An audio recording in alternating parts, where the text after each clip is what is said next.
Tabela de imposto de renda. Eu teria que criar pelo menos uma alíquota de 35%, 38%, 40% para poder compensar, que eu não acho que vai ser dessa forma. Aí você tem no campo monetário e financeiro, tem a dívida dos empresários, pequenos empresários e famílias impactadas pela pandemia. O candidato Bolsonaro não tocou sobre isso, mas o candidato Lula tocou. Ele vai renegociar a dívida dos empresários, criar um ministério para tratar de micro e pequena empresa, renegociar a dívida das famílias e das pequenas e médias empresas por meio de banco público e incentivo ao banco privado. Ora, obviamente, isso tem um impacto fiscal que precisa ser mensurado, que não está no jogo, né? O programa de transferência de renda, os dois, além dos 600, veja, no projeto de lei está 407, os dois já partiram para 600.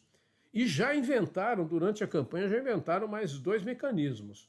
Por exemplo, no caso do presidente Lula, pagaram um adicional de R$150 por criança até 6 anos de idade. No caso do presidente Bolsonaro, assim, eu estou lá no Bolsa, eu estou lá no Auxílio Brasil. Aí eu arranjo um emprego. Se eu arranjo um emprego, eu vou receber o salário do emprego. Só que ele vai pagar um adicional, ele não vai me tirar do programa. Ele vai me pagar R$200 além dos 800. Significa que ele vai me manter no programa e vai me pagar um adicional. É lógico que isso aqui tem impacto fiscal, né? A gente não precisa nem ser adivinho, né? Aí tem uma questão que já houve no passado e que aqui tem uma diferença fundamental entre o candidato Lula e o candidato Bolsonaro. O que é isso? Quando fala do BNDES, lembrando que no governo da presidente Dilma foram transferidos para o BNDES, para o Caixa Econômica Federal e Banco do Brasil, 540 bilhões de reais, que aumentou o endividamento, quer dizer, você emitiu títulos para captar dinheiro para mandar para o BNDES. O que é que o candidato Lula está dizendo? Bom, ele vai recompor o papel indutor e coordenador do Estado e das empresas estatais. Recuperação da capacidade de investimento dos bancos públicos, BNDES, Caixa Econômica, Banco do Brasil. E mais, o BNDES vai passar a ser garantidor para grandes projetos de PPP. Então, se um Estado falhar, quem entra pagando, um Estado ou a União falhar no PPP, quem entra pagando é o BNDES. E vai fazer um programa de investimentos públicos, estimulando a reindustrialização e setores estratégicos para o país, lembrando dos campeões nacionais do passado. Vai retomar as obras do PAC e o retorno da Minha Casa, Minha Vida. E ele tem uma frase que assim sinaliza que o endividamento pode ser o caminho adotado para investir em ativos produtivos que garantam o retorno no futuro. Que ativo seria isso? Por exemplo, educação. Educação ele considera um ativo né? E programas de infraestrutura em parceria com os governadores. Então aqui também tem um impacto fiscal significativo. Nós não sabemos qual é o tamanho do programa, mas tem impacto fiscal. Do outro lado, o que ele vai fazer? Ele vai é mais simples, né? Ele vai avançar com o programa Sim Digital, que nos últimos 4 meses emprestou 2 bilhões de reais para 2,8 milhões de microempresários. Então é um programa de apoio a microempresário, um programa que o BNDES pode ter um cartão, vai cobrar juros. Tá? Então aqui tem uma diferença substantiva entre os dois candidatos e tem um impacto fiscal inerente a essa mudança de possibilidade, né? Privatizações e desestatizações, o presidente Bolsonaro diz que vai desestatizar por meio de concessão de serviço público ou parceria público-privada e privatizações de empresa. Do ponto de vista do candidato Lula, veta a privatização da Petrobras, Correio, Caixa Econômica e Banco do Brasil e, por sinal, serão fortalecidos. E na Petrobras, a pretensão é acabar com um preço de paridade internacional.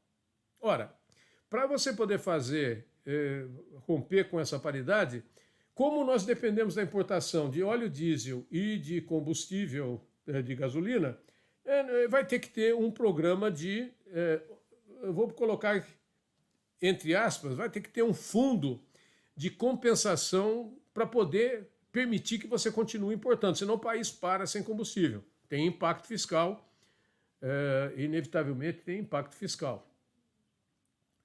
Regime fiscal e reforma. Para o presidente Bolsonaro, ele quer implantar a Agenda 3D. O que é? Desindexação, desvinculação de receita e desobrigação de despesas orçamentárias. Quer fazer o que ele diz, consolidação do ajuste fiscal, que reduz a relação dívida pública-PIB ao longo do tempo. Quer reduzir a carga tributária e aumentar a progressividade e tornar o sistema concorrencialmente neutro. Aqui eu tenho um comentário. Você não vai reduzir a carga tributária no Brasil a menos que você esteja disposto a correr um déficit público altíssimo. Ou a probabilidade é até haver um aumento da carga tributária. O que a discussão é sobre quem será esse aumento da carga tributária, né? Aí ele fala de fazer reajuste para os salários dos funcionários públicos, ele já enviou a medida, e fala de taxar os mais ricos e uma breve referência a uma reforma administrativa. O que diz o candidato Lula? Não haverá teto de gastos no nosso governo. Não que eu vá ser irresponsável gastar para endividar o futuro, mas não haverá teto de gastos. Segundo, há uma necessidade de uma reforma administrativa, mas que não afete os atuais servidores públicos. Nesse ponto, considerando as dificuldades legais, eu acho que está certo. Se vai fazer uma reforma tributária, não está dito do outro lado, mas deve ser igual nos dois, quem já está no serviço público não pode ser afetado. É que nem faz a reforma da Previdência. Os direitos, até o momento, são garantidos. O que vem pela frente modifica. Então, não tem problema. Agora, aí como é? Previdência Social. Superação das medidas regressivas e do desmonte promovido pelo atual governo. Ora, significa eliminar parte da reforma da Previdência que foi feita, que está começando a ter efeito sobre o déficit público. Ora, eu posso fazer isso. Se tiver maioria no Congresso, pode fazer, mas tem impacto fiscal. Outra coisa, a reforma trabalhista, revogar marcos regressivos da atual legislação. Não é muito claro o que é isso, mas a gente pressupõe que isso seja a volta do imposto sindical. Tem uma série desses fatores que não têm impacto fiscal, mas têm impacto no funcionamento da economia. Reforma trabalhista e teto de gastos. Nova política de valorização do salário mínimo a partir de reajustes reais pela variação do PIB, que foi o modelo do salário mínimo que predominou no governo da ex-presidente Dilma e que volta. E todas as propostas, mesas para debate de propostas, incluindo a reforma trabalhista, que ele já diz que tem intenção de voltar atrás. O que diz o candidato Bolsonaro? Projeto da carteira verde e amarela, ele quer reapresentar, manutenção da legislação trabalhista, política de formalização dos trabalhadores com alternativas contratuais inteligentes. Não está explicitado o que é. E depois, inclusão produtiva e qualificação de trabalhadores mais afetados pela mudança tecnológica. Produção agrícola, que é a coisa mais importante hoje na nossa economia. O que diz? Qual é a disputa que está no âmbito do programa de governo do candidato Lula? Ele usa um termo de regulação. E aí já tem um debate interno dizendo que esse termo vai ser eliminado, mas é imprescindível agregar valor da produção agrícola com a regulação e a constituição de uma agroindústria de primeira linha de alta competitividade mundial e fortalecer a produção nacional de insumos, máquinas e implementos agrícolas, fomentando o desenvolvimento do complexo agroindustrial. Primeiro, o complexo agroindustrial ele tem se desenvolvido numa velocidade extraordinária. 80% da nosso superávit comercial vem do setor da produção agrícola. Agora, se eu vou querer construir fábrica de trator, a Tratorbrás ou a Coletorbrás, alguma coisa desse tipo, tudo não sei. Agora, uma coisa é importante, a questão da nossa dependência por minerais que são utilizados como fertilizantes. Isso aqui é uma coisa que deveria ser tratada qualquer que fosse o governo, né? No lado do candidato, Bolsonaro, é estimular a empresa moderna beneficiando, incluindo cooperativas, pequenos e grandes produtores, e substituir ao máximo recursos fósseis e não renováveis.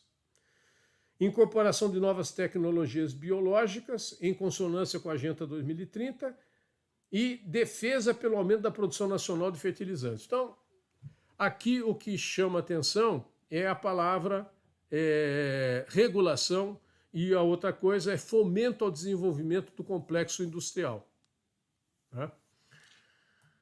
E por último, aí tem um tópico geral, que são aquelas ideias que ficam soltas normalmente nos programas de governo. Candidato Lula, apoiar o desenvolvimento de uma economia verde inclusiva, recuperar o modelo de política externa ativa e altiva, retomada do Conselho de Desenvolvimento Econômico e Social.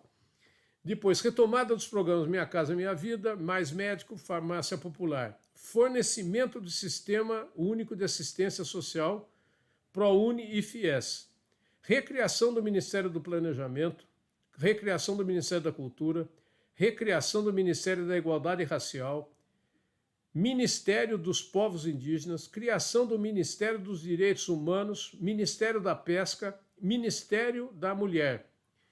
Extinguir o orçamento secreto. E lá, nesse tópico geral, na proposta do candidato Bolsonaro, trabalhar pela entrada do Brasil em organismos multilaterais, OCDE, né? Avançar na melhora da infraestrutura das regiões de desenvolvimento e produção, digitalização dos serviços oferecidos pelo governo e dar especial atenção à siderurgia, metalurgia, indústria de base e desenvolvimento do turismo. Então, basicamente, os dois candidatos não são iguais, né? Não é como a gente imagina que eles são iguais. Não são iguais, eles têm propostas diferentes. O que eles são iguais? Eles são iguais em propor modificações que geram déficit público. Tanto o candidato Bolsonaro quanto o candidato Lula, eles estão propondo aumento da despesa pública e redução da receita pública. Né? Então, aqui é bom fazer uma análise detalhada dessas modificações. Por quê? Porque vai ser um ano complicado o ano que vem. Nós vamos ter um período complicado. Então, é bom o pessoal ficar atento com esse aspecto.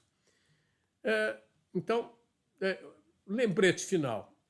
Qualquer que seja o governo, a incerteza que existe hoje é de como será alcançada a sustentabilidade da dívida pública, que nos últimos anos estabilizou num patamar elevado, 77%, 78% do PIB.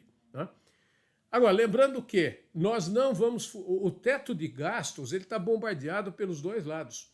Todo mundo bombardeia o teto de gastos. Então, provavelmente, o teto de gastos sucumbirá. Isso aí vai desaparecer. A pressão por gastos sociais está cada vez mais intensa. Então, o Auxílio Brasil ele vai ser ampliado. A elevação dos salários federais, o que está previsto na lei orçamentária, isso pode ser insuficiente, vai ter impacto. Outro negócio, nós estamos trabalhando com a taxa de juros mais alta e ela vai permanecer mais alta durante o ano que vem, na média do ano que vem inteiro. Vai ficar entre 11,5% na média o ano que vem. Então eu vou ter mais gastos com o pagamento de juros.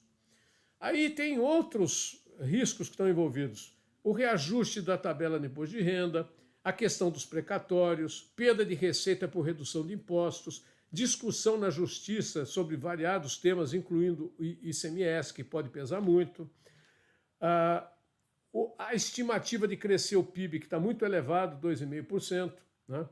A arrecadação tem probabilidade de ser menor do que está sendo imaginada.